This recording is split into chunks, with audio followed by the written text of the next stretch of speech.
अस्सलाम वालेकुम गाइस, कैसे हैं आप?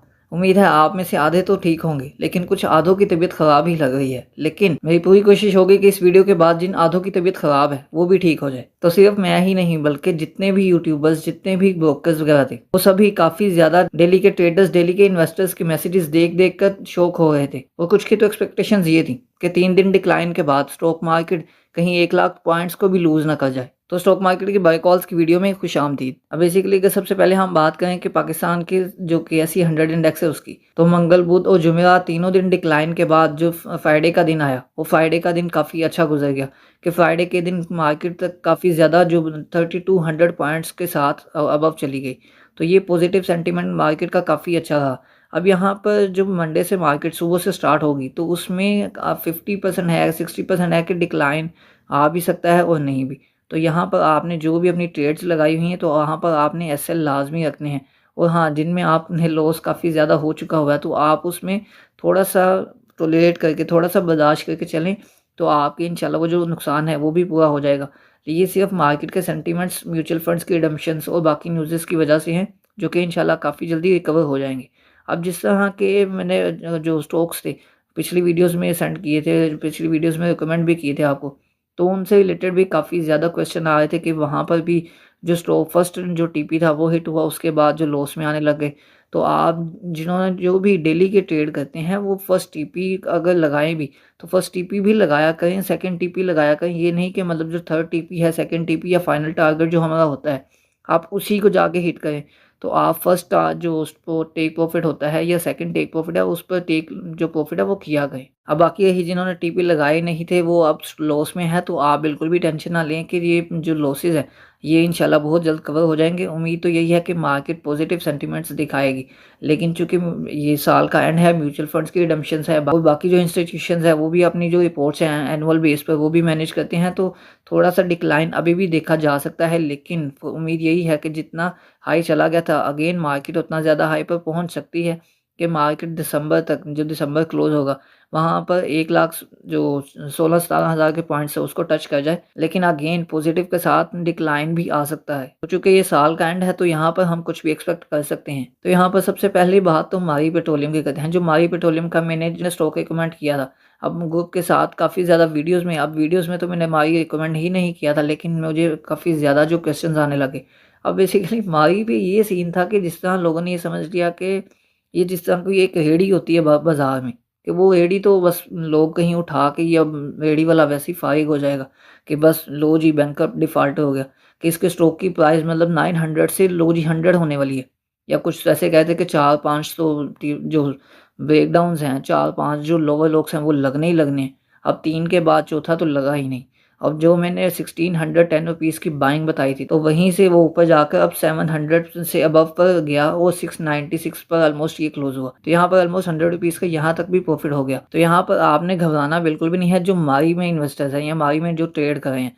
तो मारी पर जो भी इन्वेस्टमेंट है आपकी, उससे आपने बिल्कुल भी घबराना नहीं है, क्योंकि ये एक छोटी-मोटी कंपनी नहीं है। पाकिस्तान की एक बहुत ही मार्केट कैपिटलाइज़ेशन के अकॉर्डिंग भी बहुत ही अच्छी कंपनी है। और चूँकि कोई फंडामेंटली कोई चेंज नहीं आया, या कोई इसी तरह की कोई न्यूज़ इस कंपनी के अकॉर्डिंग नहीं आई, तो फिर सीन यही है कि मार्केट को थोड़ा-सा समझ लें कि मैनिपुलेट किया जा रहा है, कि मार्केट के से जो रिडम्पशंस हैं, मार्केट से एग्ज़िट लिया जा रहा है, क्योंकि साल का एंड है। तो हर अगर पिछले साल की निस्बत भी आप कंपेयर करें, तो ये 2024 का जो साल क्लोज़ हो रहा है, तो यहाँ पर भी ये जो डिक्लाइन है ये बनता है। अब यहाँ पर बेसिकली जो डिक्लाइन हो रहा है, तो इसके साथ-साथ आप जो टेक प्रॉफ़िट लगाकर अपने आप को सिक्योर रख सकते हैं। अब अगर जो भी स्टॉक्स आपको मैंने रिकमेंड किए थे, तो वो अगर आपके पास नीचे मतलब लॉस में है, तो आप उसको थोड़ा-सा एक्यूमुलेट भी कर सकते हैं। तो आप एक्यूमुलेट करेंगे, तो वो आपको एक अच्छा प्रॉफ़िट दे जाएँगे। तो चूँकि फ्राइडे को ओस्मानी पेट्रोलियम भी जो है, एफएफसी जो है, इसी तरह बाकी जो स्टॉक्स रिकमेंडेड थे मेरी तरफ से, तो वो भी काफ़ी ज़्यादा नीचे चले गए। हाँ, एटीआरएल ने काफ़ी पॉज़िटिव परफ़ॉर्म किया। एनआरएल जो था, उसने पॉज़िटिव परफ़ॉर्म करके अगेन डिक्लाइन पर आया, लेकिन इसमें भी पोटेंशियल है कि ये ऊपर जाएगा। तो जिस आप में से जिसने भी जो एनआरएल के जो मेरे स्टॉप लॉसेस हैं, जो टेक प्रॉफिट्स हैं, वो आपने पिछली वीडियो में देखे होंगे, तो आप एनआरएल को कलेक्ट कर सकते हैं। एनआरएल में अभी टीपी लगा सकते हैं एसएल के साथ।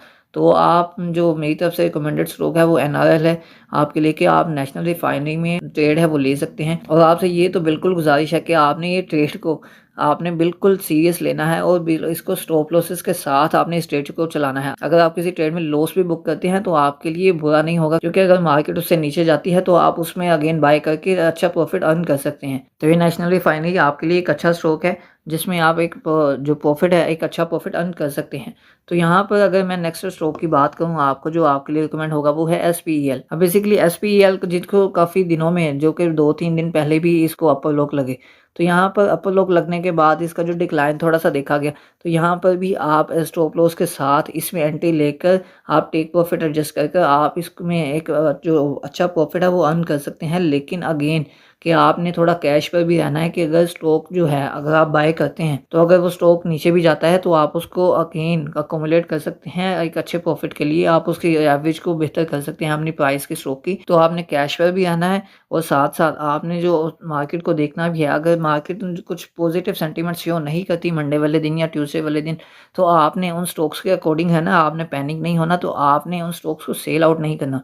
अगर कुछ ऐसे स्टॉक्स जो आपके पास पड़े हैं, जिस तरह के मारी पेट्रोलियम है, POL है, जिस तरह के काफ़ी अच्छे बड़े स्टॉक्स हैं, जिस तरह के अब फ्राइडे वाले दिन मारी पेट्रोलियम और FFC ने ही परफॉर्म किया था।